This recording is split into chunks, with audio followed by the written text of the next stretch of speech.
the Menace. Menace is sobriety. The painful thing about this clarity is realising how much of an arsehole I was.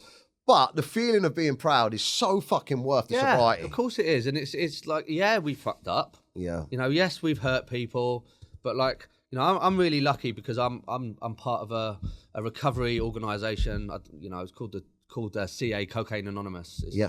You know, I regularly attend meetings, and I get to help other people that are in the situation I was now. You know? And part of that process, I get to look at, and I've seen a couple of people that you've had on this show before. They're also involved in a similar group, and you know, we get a process of looking at all our behaviour, all the people that we harmed along the way, who we need to make amends to, and going back and actually physically righting those wrongs.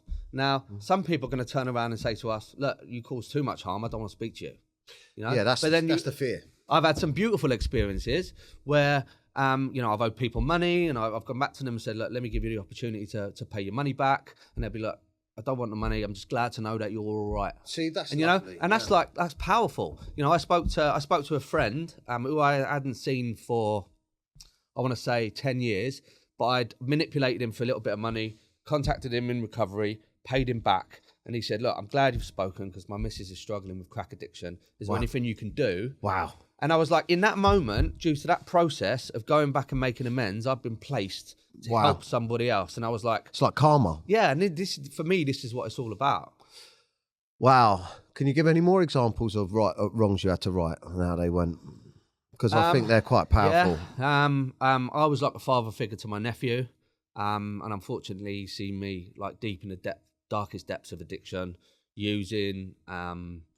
I just wasn't present. You know that feeling of just not being present. You know, you can be around somebody for 4 days, but missing it, and just not there. Yeah, that's what I was like. And you know, like he just turned 18 last year, so I've been in recovery for 6 years. And when I first got into recovery, he was like 12, and then 13, 14. So now I've looked. Now he's a lad, he's a lad, and he's like, "Uncle, I'm so proud of you." Like, oh, I bet that's great. So proud of you, and you haven't got to apologise for anything. And he said, like, you know, I'm the man I am today because of what you've done throughout my life. And in a key period of his life. Yeah, exactly. And yeah, wow. I mean, I can tell that one's deep for you, isn't it? Yeah, it's deep. I mean, like, you know, I cried like a baby when he told me that. Yeah. Because that's, you know, that's the stuff, that's the real stuff. Yeah. I think that's a beautiful thing for us to sort of relate to lads out there that if you're in a dark place now, and you're fearing sobriety, like I did, very much so. I knew it was coming. The second time round, I went back to the beer, and I knew that I had to get sober. Well, I had no choice. Otherwise, you know, otherwise I wouldn't have had everything that's dear to me. And you fear it. You fear the thought of you put it off. I've got to go sober.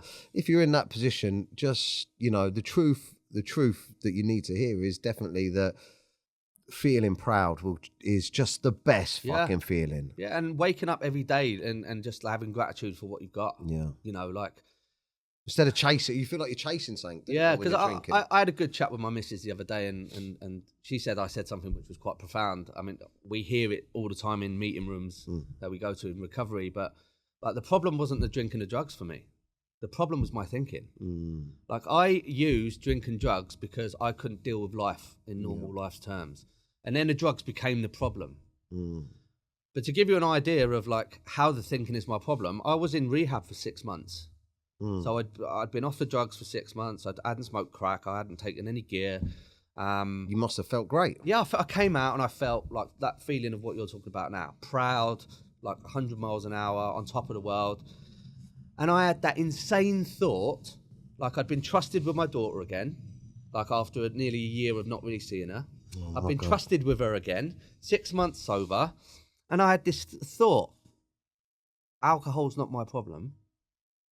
Foster's is really weak lager, so I'm just going to have 4 cans of Foster's. By the end of the night, I'd picked up crack. And I was gone again, and within 24 hours, I was homeless again. Now, that says to me that the drugs aren't a problem. Like, it says to me my thinking is the problem. The problem isn't the drink and the drugs. The problem is my thinking. I can't believe that. I thought next time I could do it again and it'd be different. And all of the homelessness and the being sectioned and the being stripped away from my daughter and losing my businesses. And That's all stuff. gone. Like, I hadn't even come into my mind that might happen again. And it did. It was just, it seems like a good idea. Oh my God. And God, I can just feel your pain, like, of you back then. I can just feel it. And do you know what? Do you know why? I know exactly. And that scares me because I'm 4.5 months and you're talking about 6 months. Mm-hmm. So like, that's still a real thing. Like, it's always going to be a real thing, isn't it? Well, yeah, I live with that like 6 years in. You know, I have that. Like, don't get me wrong. I don't think about using very often. It comes as a flickering thought. Yeah, it's triggers, isn't it? There's triggers. Yeah. But the reality is, I absolutely know that unless I surround myself with the right people, unless I do something in recovery every day, like to help other people or to go to meetings or whatever it is, stuff like this, unless I do something in recovery every day, there is a chance that insane thought is going to come back. Menace to sobriety. Just a menace.